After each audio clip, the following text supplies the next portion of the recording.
बालेनको शब्द शैलीतिर नजाउँ, मेयर पनि मान्छे हो। अति भएपछि कहिलेकाहीँ फ्रस्ट्रेसन निस्किन्छ, अति गरे खत्ती हुन्छ, आगो छोए पोल्छ, अत्याचारले सीमा नागे मुर्दा पनि बोल्छ। बालेन त जिउँदो, त्यो पनि आँट र साहस भएका मान्छे हुन्। साथै मान्छेको नियत हेर्नुपर्छ र प्रथम दृष्टिमै उनको नियत साफ छ, तर यो सरकारको नियत बालेनलाई असफल बनाउने हो। नत्र किन नगरको कर्मचारीलाई तत्काल तलब खुवाउने वातावरण नबनाएर कानमा तेल लगाएर बसिरहेको छ सरकार। एउटा कुशल नेतालाई जहिल्यै आफ्नो देश र जनताको चिन्ता हुन्छ, कर्मचारी पनि जनता हुन्, यति संवेदनशील त चाहिन्छ। काठमाडौँका सरसफाई मजदुरले महिनौदेखि तलब पाएका छैनन्, सरकारले सहजीकरण नगरेर हो। मेयर बालेन शाहले पनि यो कुरा स्वीकारेका छन्। 4000 भन्दा बढी कर्मचारी प्रभावित बनेका छन्, जसमा 300 ठेक्का मजदुर पनि छन्।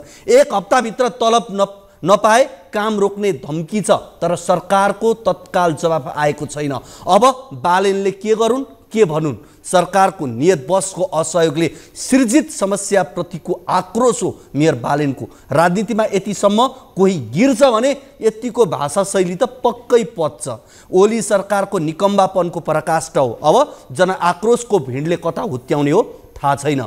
जुझ्न पर्ने, हटाउन पर्ने व्यतिथिहरूको चाङले बालुवाटार र सिंहदरबार छेकिसक्यो। सरकार बालेन र कुलमानसँग जुधेर समय खेर फाल्छ।